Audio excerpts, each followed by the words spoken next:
setiap anak Tuhan atau orang percaya itu ditargetkan menjadi seperti Bapa atau memiliki kepribadian seperti Bapa.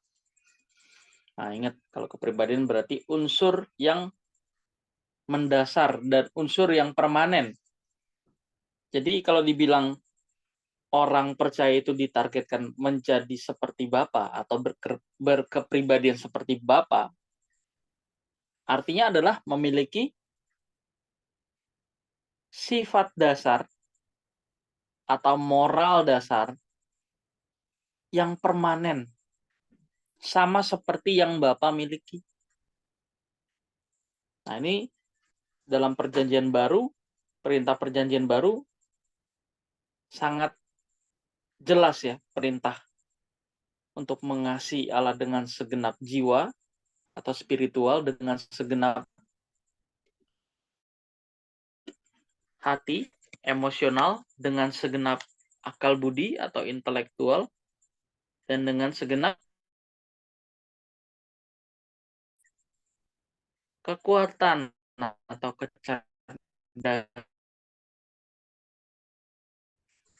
atau di sini intelligence tua, kecerdasan fisik itu adalah kemampuan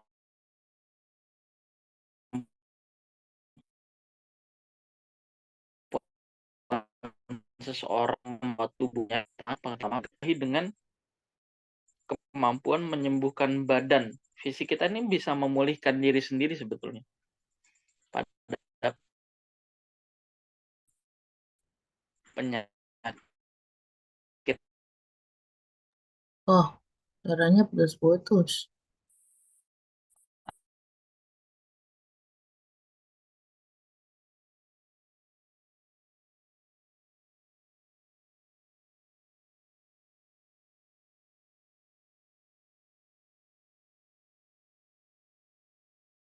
Ketiga adalah suaranya hilang.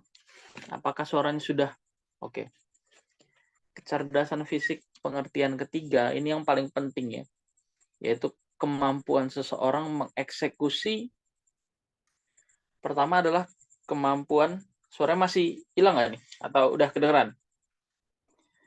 Yang pertama adalah kecerdasan fisik itu bicara soal kemampuan seseorang menjaga dan merawat tubuhnya.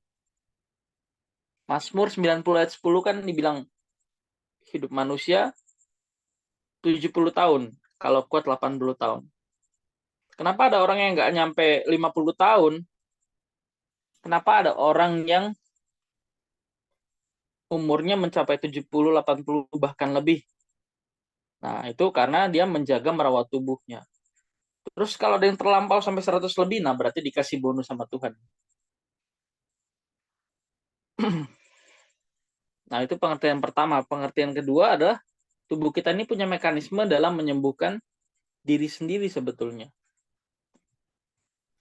Kenapa ini saya singgung kecerdasan fisik? Karena jarang dibahas ya. Ini konsep Saib intelligence ini menurut saya mantap ya, sesuai dengan kebenaran firman gitu ya, kebenaran Alkitab. Dan kalau orang paham ini aja gitu, dia bisa membuka potensi kecerdasan seutuhnya. Sebab banyak orang hanya mengasihi dengan pikirannya, ada sebagian mengasihi dengan emosinya saja, ada yang hanya dengan tindakannya saja. Nah, itu kan tidak utuh ya. Terus pengertian ketiga, karena kecerdasan fisik juga jarang dibahas, jadi saya singgung sedikit gitu ya. Kemampuan seseorang mengeksekusi dalam bentuk tindakan. Dia nggak cuma NATO ya, NATO tuh not action talk only. Dia nggak cuma ngomong, aku mengasihimu Bapa, tapi dia tidak mengasihi Bapa dalam kenyataan hidup. Ya bisa banyak faktor sih. Bisa jadi karena orang itu baru belajar, atau konsepnya tidak matang, atau belum jadi bangunan berpikir, atau dia sudah tahu tapi dia nggak lakukan itu. Nah, itu jadi problem tuh. Atau dia dipengaruhi oleh keinginan dunia, percintaan dunia. Jadi ada banyak faktor. Tapi yang jelas kalau orang itu secara jasmani sehat, secara mental sehat, keluarganya berkecukupan, dia juga sekolah gitu ya, dia mengerti, punya IQ yang normal gitu ya, sebetulnya dia nggak punya alasan untuk tidak mengasihi Bapak ya. Kalau boleh meminjam kata talenta, dia punya talenta 5 ya. Dia punya talenta 5. Ya talenta di Alkitab itu kan sebetulnya bicara uang ya. Tapi sebetulnya pesan rohaninya itu, talenta itu adalah benih ilahi. Benih ilahi atau potensi ilahi. Potensi untuk berkodrat ilahi. Yaitu dalam konteks pembahasan kita adalah cerdas seperti Bapa. Nah, maka kalau ada orang rajin ke gereja tapi sekolahnya nggak bagus nilainya, males-malesan, kuliahnya juga ogah-ogahan, kerjanya juga nggak jelas, disuruh buat administrasi tapi nggak dibuat gitu kan. Kalau yang guru ya. Kalau yang lain misalnya tenggo gitu kan. Dia nggak punya semangat lebih gitu, nggak punya semangat magis ya. Dia perhitungan, dia pokoknya kerjanya ya apa adanya lah. Bukan definisi kerja yang beneran buat apa kerja buat Tuhan gitu ya, kerja yang bahkan sesuai SOP saja tidak gitu ya. Nah, ini kan patut dipertanyakan ketuhanan.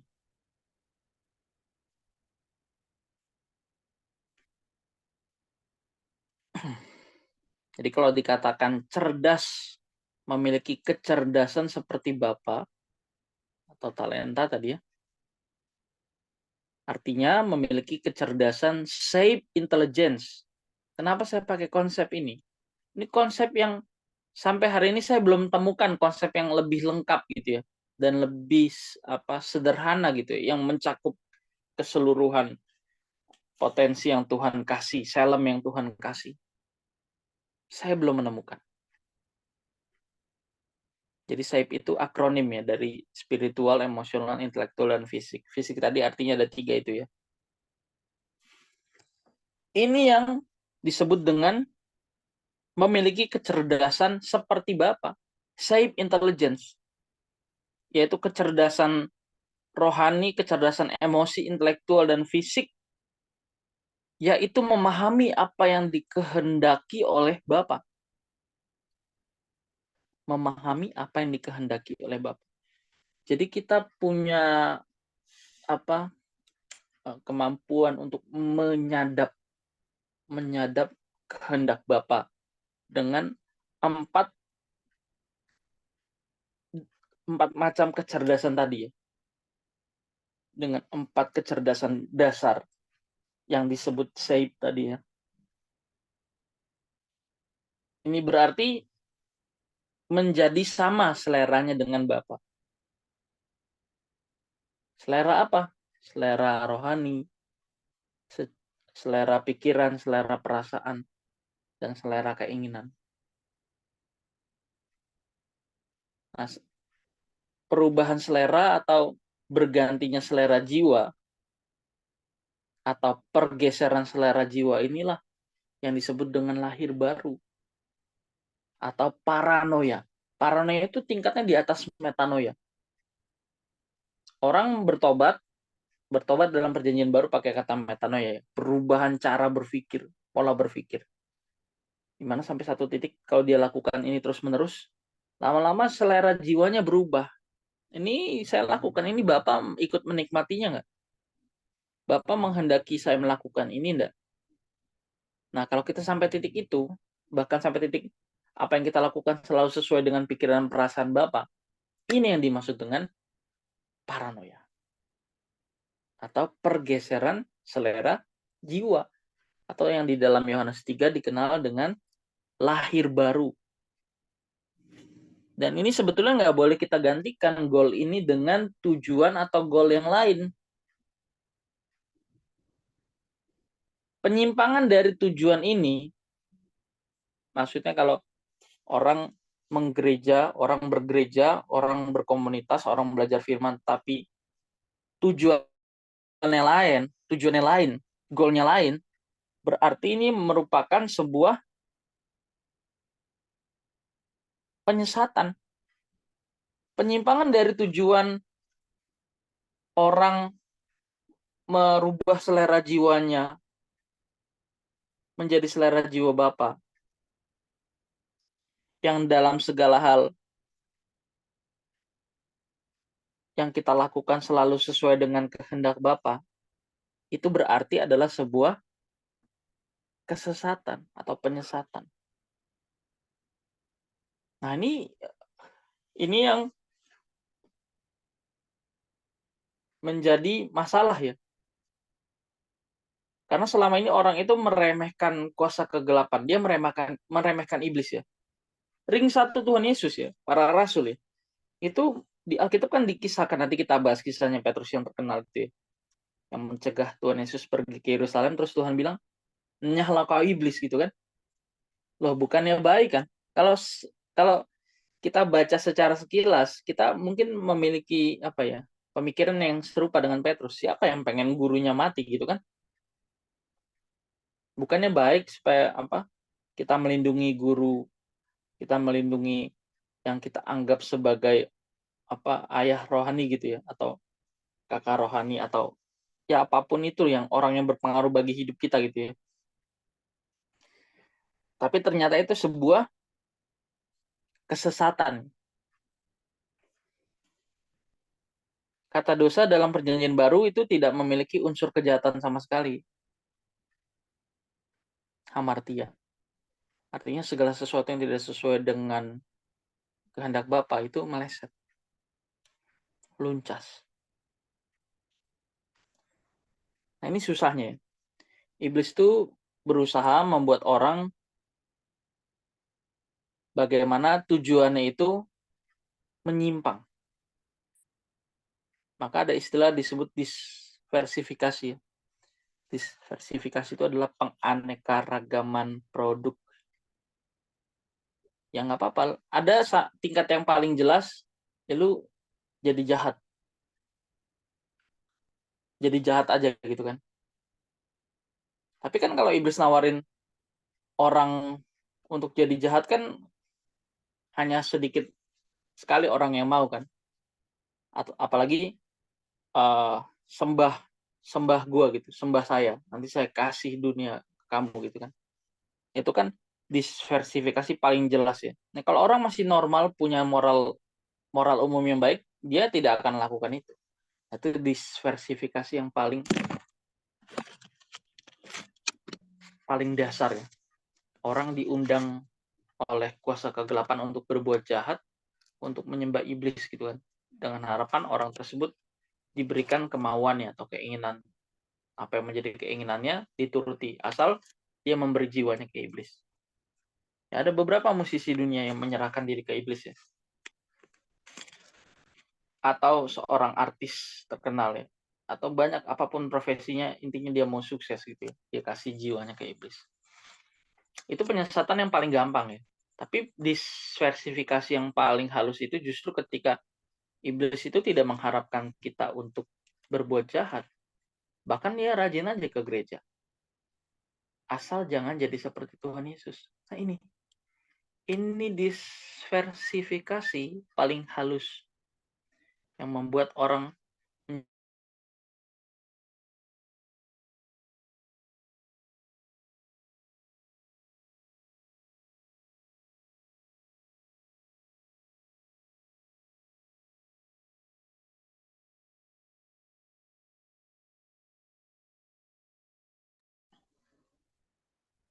iblis sudah berhasil. Kenapa nggak kedengaran lagi suaranya? Suaranya kedengaran? Baru muncul ya. Tadi saya matikan. Saya batuk sebentar.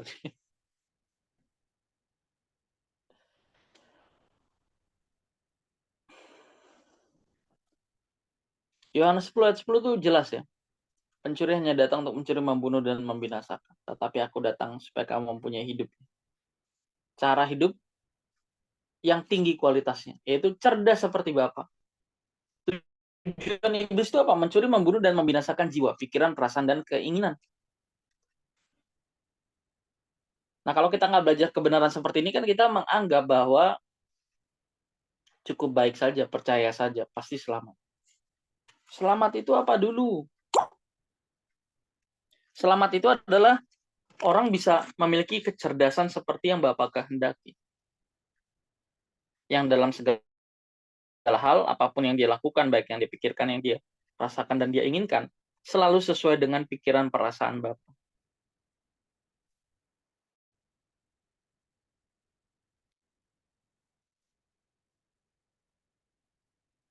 Inilah keselamatan itu, yaitu usaha Tuhan mengembalikan manusia kepada rancangannya semula.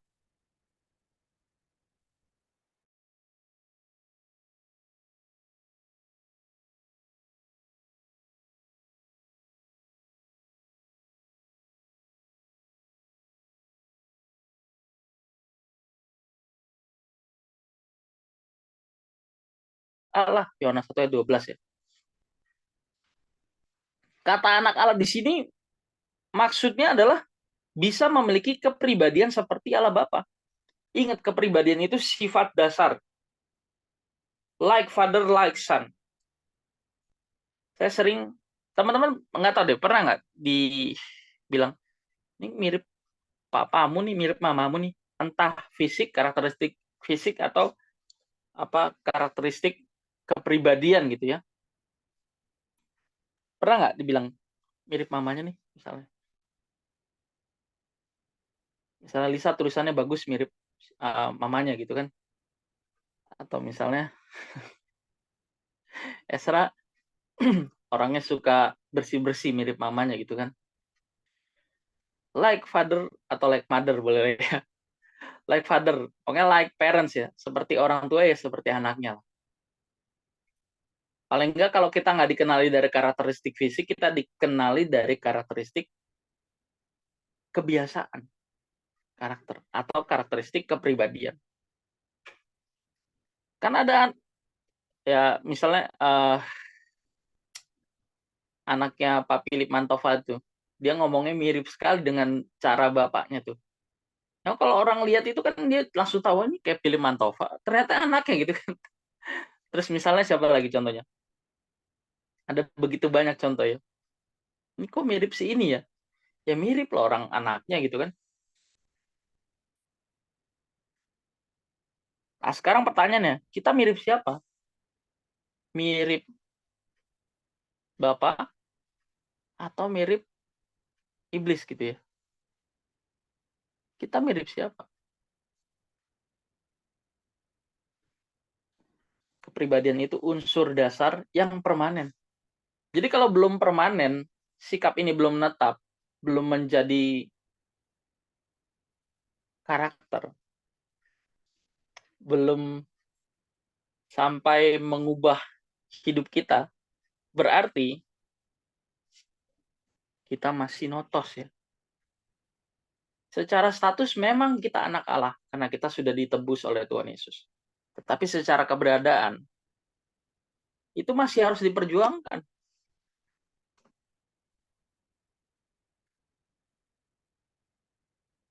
Pergumulan atau perjuangan supaya menjadi anak-anak Allah adalah jantung dari kekristenan yang mestinya ini menjadi seluruh arah perjuangan kita, di mana kita menyibukkan diri, dan ini seharusnya menyita hidup kita seutuhnya gitu ya.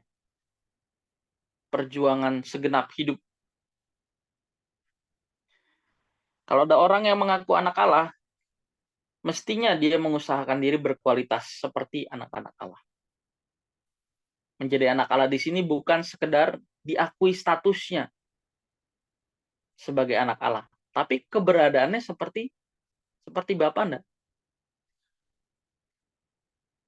Keberadaannya seperti Bapa. Secara de jure kita memang anak Allah karena sudah dibeli, ditebus oleh darah Tuhan Yesus. Tapi secara de facto, nah kita perlu meresponi anugerah Allah supaya kita betul, kita sungguh dimiliki oleh Allah sepenuhnya. Bukan hanya status. Kita nggak bisa dimiliki oleh Allah kalau kita tidak berkeadaan sebagai anak Allah. Roma 8:14 kan bilang anak Allah orang yang dipimpin oleh Roh Allah. Kata anak di situ pakai kata teknon ya. Teknon itu berarti anak dalam arti keturunan. Ya, atau bisa diartikan anak kandung. Di dalam kata teknon itu sebetulnya termuat pewarisan karakter. Kalau orang punya gen Allah, DNA Allah,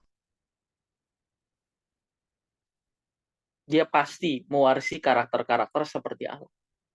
Nah, DNA atau gen seperti Allah ini didapat kalau seseorang memberi dirinya untuk dikuasai kebenaran. Karakter anak itu tergantung orang tuanya sebetulnya. Jadi, kalau mau lihat karakter orang tua sebetulnya, ya ini meskipun tidak mutlak ya, saya bisa tahu karakter orang tuanya Esra, Lisa, orang tuanya Fitri seperti apa. Itu dari karakter teman-teman masing-masing.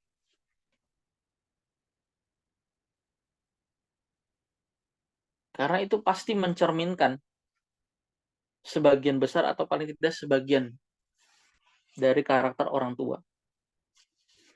Nah, inilah yang dimaksud dengan menjadi sempurna sama seperti Bapak. Terus gimana dong kalau orang tua kita misalnya punya background yang kurang baik gitu ya. Nah, orang tua kita kan bukan cuma orang tua di dunia aja ya. Bukan orang tua biologis saja ya. Tapi orang tua yang sesungguhnya itu ya Bapak. Bapak adalah Bapak segala roh.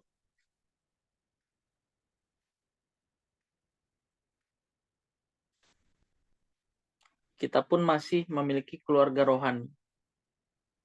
Kita ada keluarga jasmani, betul. Tapi juga ada keluarga rohani.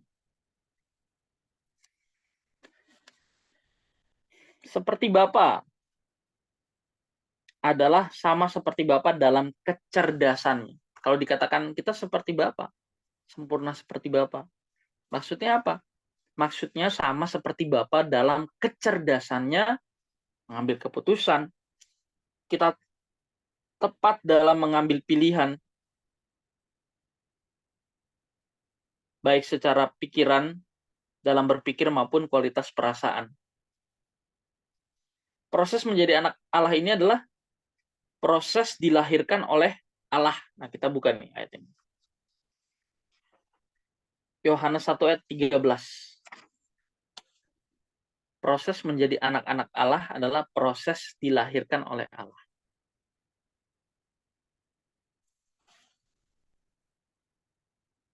Yohanes 1 ayat 13.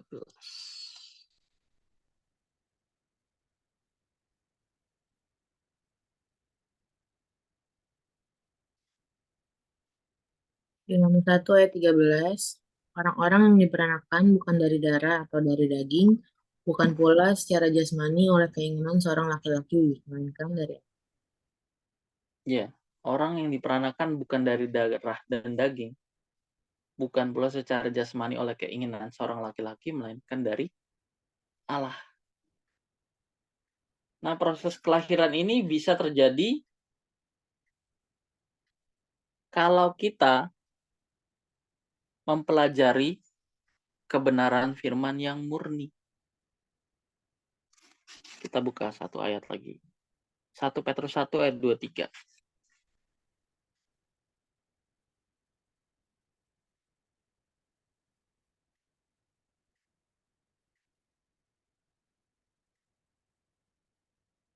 Oke. 1 Petrus 1 ayat 23, karena kamu telah dilahirkan kembali bukan dari benih yang fana, tapi dari benih yang tidak fana, oleh firman Allah yang hidup dan yang kekal. Oke. Kita memang sudah terlanjur memiliki kodrat dosa. Tapi ingat, Tuhan juga memberikan kita potensi supaya kita bisa menjadi anak-anak Allah. Makanya kita dibilang kan harus dilahirkan kembali. Nikodemus nanya, apakah kami harus kembali ke rahim ibu kami gitu kan. Dia menerjemahkan itu secara harfiah ya. Bukan itu yang dimaksud Tuhan Yesus. Yang dimaksud Tuhan Yesus adalah perubahan pola pikir, metanoia, yang akan mempengaruhi atau merubah seluruh sikap hidup, atau paranoia, lahir baru.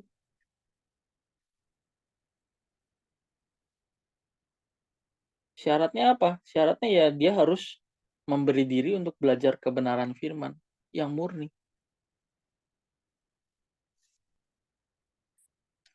Dalam 1 Petrus ini, 1 Petrus 1 ayat 2-3 ini, ada hal yang harus kita perhatikan.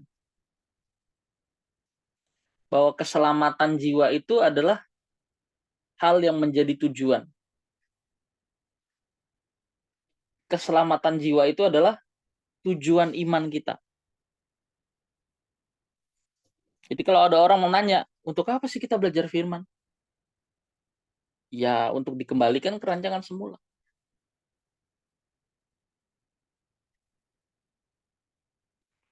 Keselamatan jiwa adalah jiwa yang diubahkan. Kalau bicara jiwa, psike ya. Psike itu kesadaran, pikiran, perasaan, keinginan atau kehendak bebas.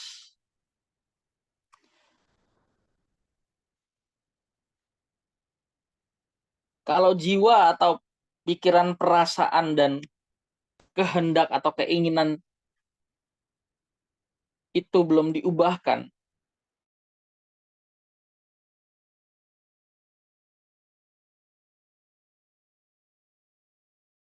atau tidak diubahkan, ada waktu itu teman saya yang tanya gini,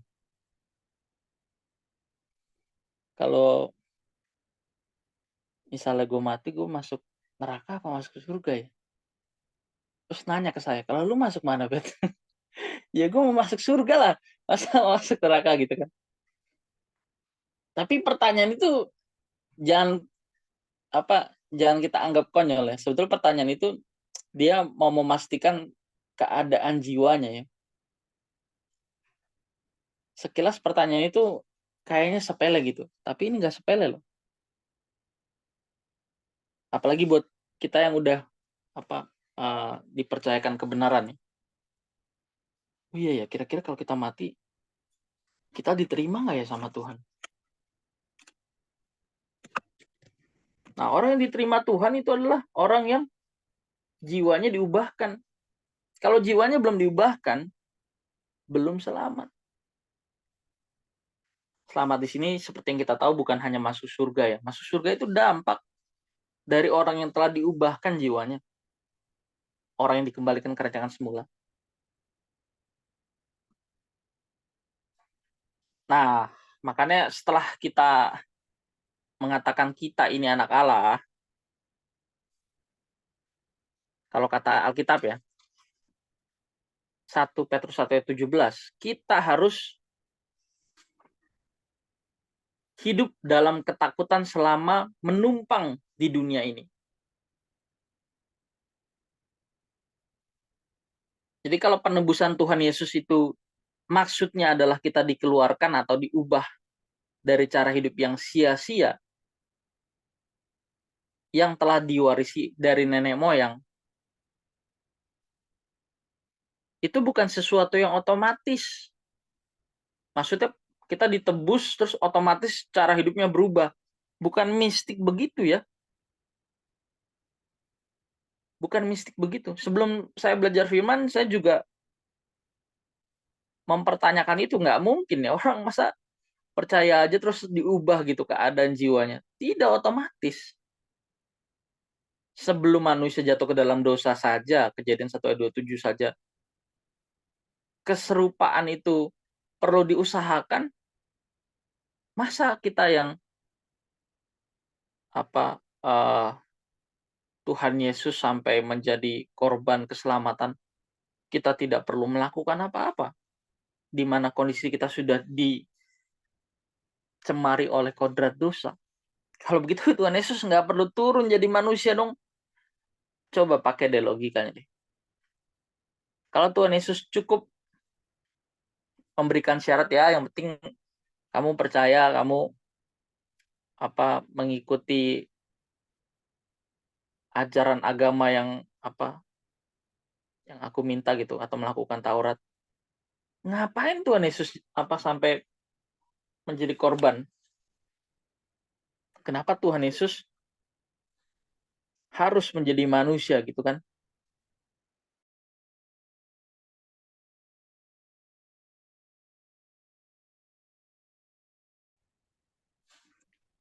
Tuhan nggak perlu tuh. Jadi kalau seseorang mengaku anak tapi mengaku anak Allah maksudnya, tetapi tidak merasa memiliki tanggung jawab untuk mengerjakan keselamatannya dengan takut dan gentar, maka ia tidak akan pernah mengalami kelahiran baru.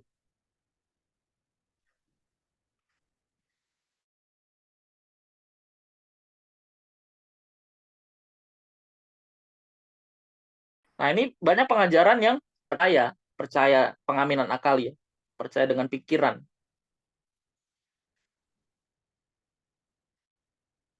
percaya bahwa Tuhan Yesus adalah Tuhan dan Juru Selamat, percaya kepada Tuhan Yesus, berarti sudah menjadi anak Allah dan kelahiran baru akan terjadi secara otomatis.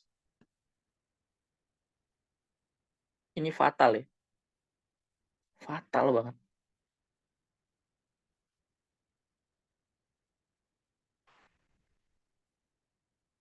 Nah, saya rasa ini jadi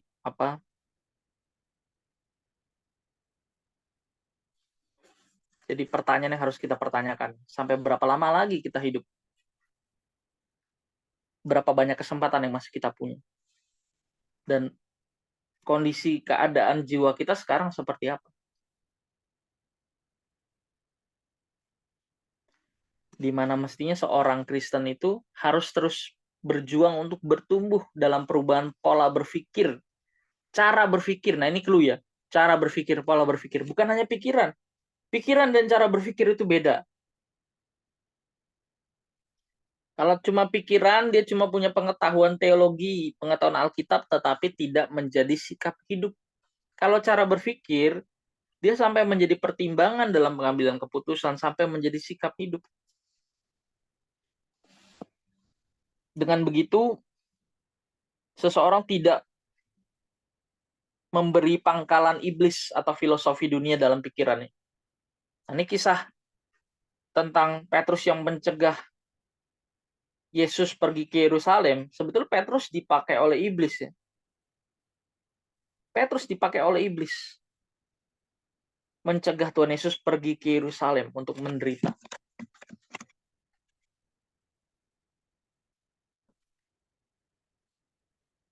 Kita sama-sama tahu ya, kalau tujuan Tuhan Yesus datang adalah untuk menjadi korban. Tahu dari mana? Kejadian 3 ayat 15 ya. Bahwa itu sudah ada nubuatan. Dan Tuhan Yesus itu menggenapi atau memenuhi lebih dari 300 nubuatan dalam perjanjian lama. Yang dimana intinya ia harus menjadi korban keselamatan. Petrus mestinya tahu kalau tujuan Tuhan Yesus itu adalah untuk memberikan teladan dan menjadi korban keselamatan bagi dunia. Tuhan Yesus menderita, mati, dan dibangkitkan. Tapi Petrus punya good idea, punya ide, punya gagasan dalam pikirannya yang dia juga merasa bahwa itu berasal dari Allah. Petrus menganggap bahwa apa yang dia lakukan itu sudah benar dan yang Yesus lakukan itu bukan berasal dari Allah. Wah, ini mantap ya. So tahu ya.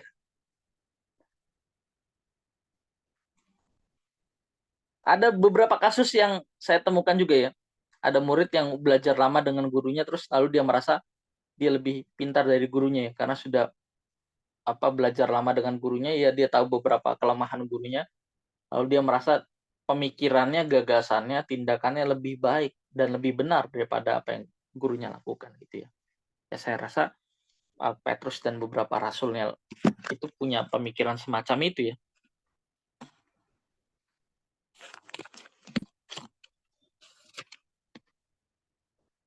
Padahal bukan berasal dari Allah tuh. Jadi selama itu Petrus menerima pewahyuan bukan berasal dari Allah. Celakanya adalah Petrus merasa bahwa pewahyuan itu berasal dari Allah. dan ia merasa bahwa ia berdialog dengan Allah.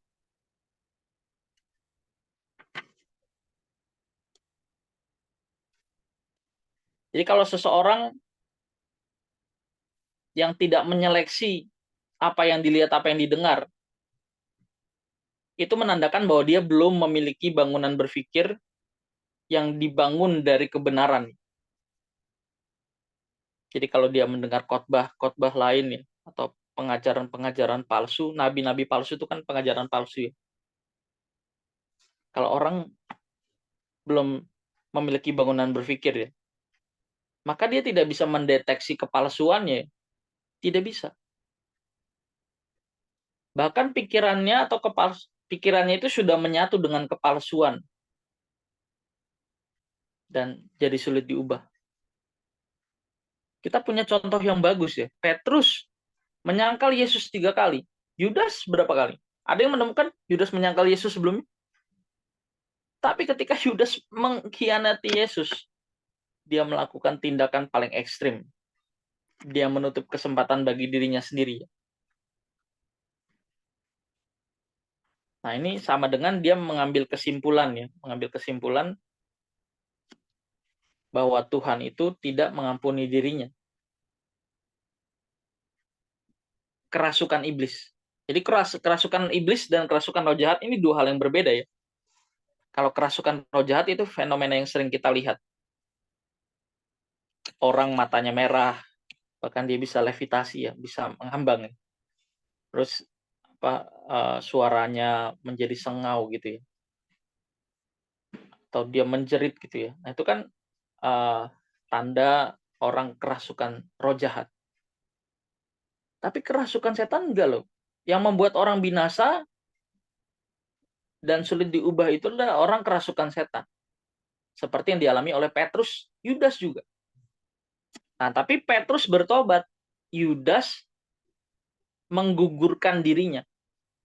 Tadi memiliki konsep sendiri.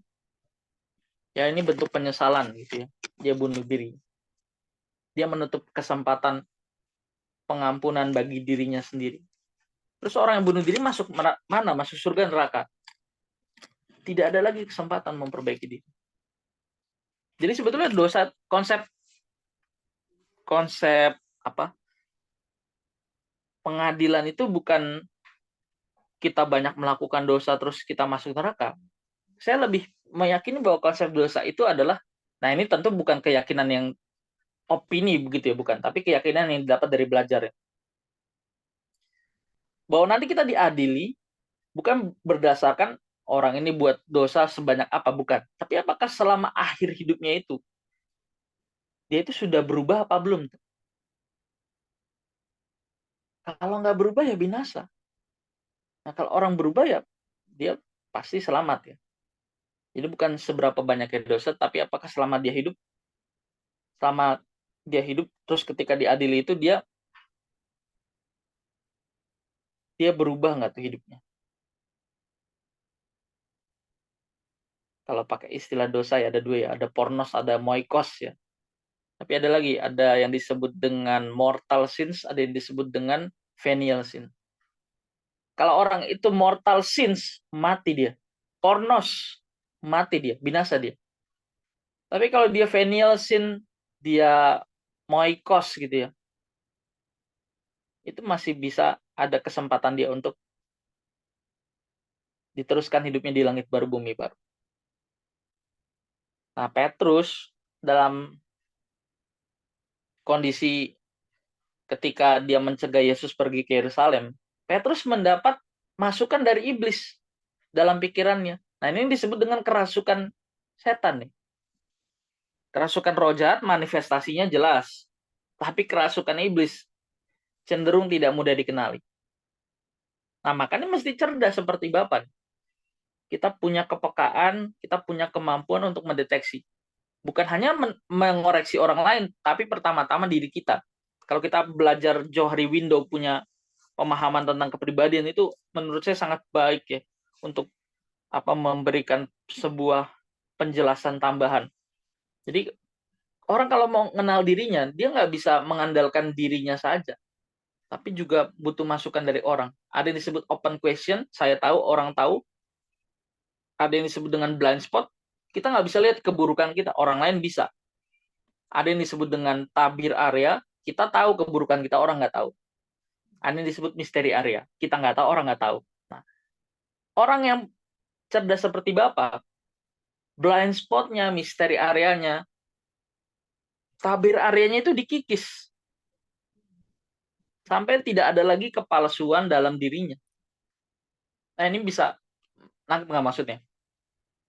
Nanti ditanya jawab ya, kalau atau apa setelah ini kalau ada yang mau tanya silakan. Jadi nggak heran kalau iblis bisa menyusupkan idenya dalam pikiran Petrus.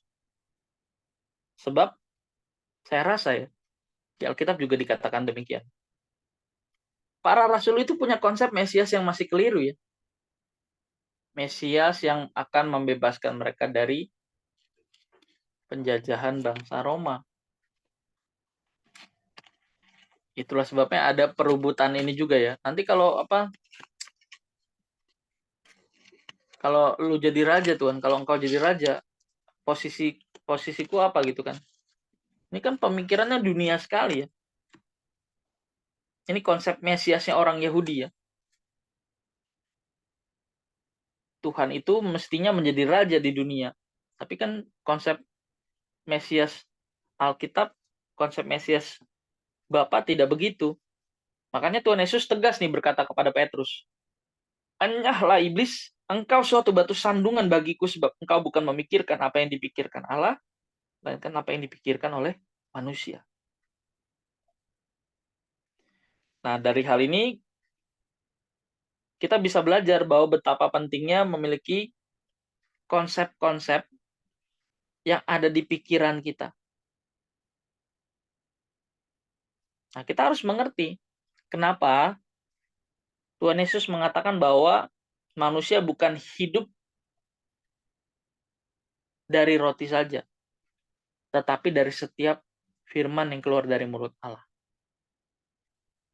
Nah, perhatikan, mulut Allah ini berarti bahwa kebenaran itu adalah kebenaran yang murni, berasal dari Tuhan.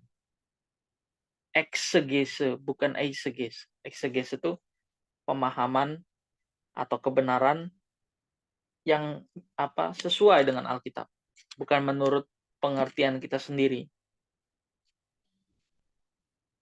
Jadi untuk mendengar suara Tuhan ya, untuk bisa memiliki kecerdasan seperti Bapa, orang itu mutlak harus bergaul dengan Tuhan. Bergaul lewat merenungkan firman, bergaul dengan orang-orang benar, bergaul lewat doa, lewat saat teduh.